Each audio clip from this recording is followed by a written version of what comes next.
Jake Palmer at Remax here, doing the glorious work of a real estate agent. I'm in the attic of a 1950s bungalow on the east side. And given the age of this house, there's a couple of things that I wanted to check for before my client went through with their accepted offer.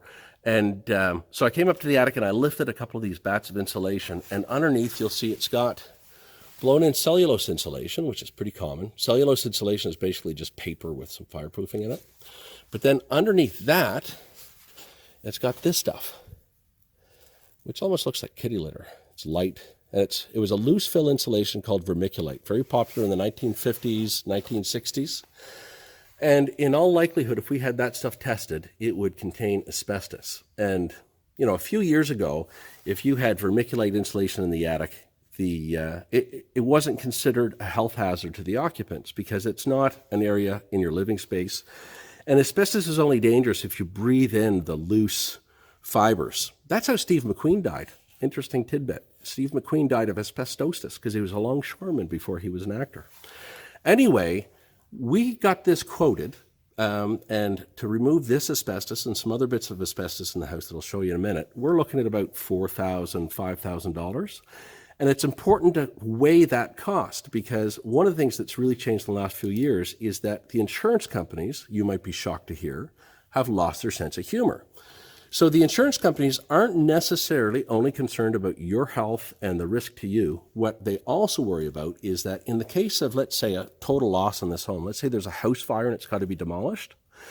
If there's asbestos in the attic that may not have been a risk to you while you lived here, when the house burns down and the house is being demolished, this all becomes airborne. So the cost to contain this and deal with it is exponentially higher to demolish this house than in a house without asbestos. So your rates might be jacked, and you might even find that your insurance company won't give you coverage on a house that has asbestos in it.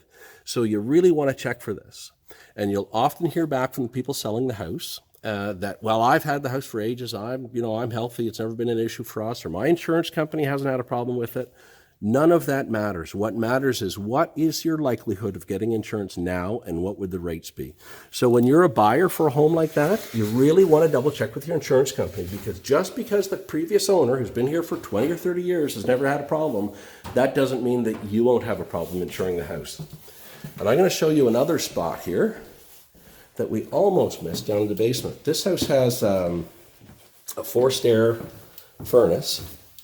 And a lot of times on these forced air systems on homes built in the 1950s and 60s, they'll use like an asbestos tape. It almost looks like paper around the ductwork. And as we poked around, if you look up here, right around that register, so this is a good spot to look for it, right where the ducting system kind of goes through those floor grates. That in all likelihood is asbestos tape. And then I saw another little bit of it right here. And you don't have to panic. Now, in the past, you could just put tin tape over that just to make sure that the asbestos wouldn't be loose and airborne. But given the current climate with insurance companies, you're far better off having it removed. And, you know, in a bungalow like this, I think I mentioned a minute ago, we had someone in here to quote removing this asbestos, and it was only like $4,000 or $5,000 to deal with the whole house. And just for insurability and peace of mind down the road, that's a pretty reasonable cost. And then for resale, you don't even have to think about it. You can just say it was all removed. You get an air quality test showing that the air was nice and clean afterwards. And it's much easier on you as a homeowner down the road. So you just want to be diligent about things like this when you're looking at homes of this age. If you have any questions about that, please feel free to contact me. I can be reached at jake@jakepalmer.ca. Or you can call or text at 506-650-0092. Thanks very much.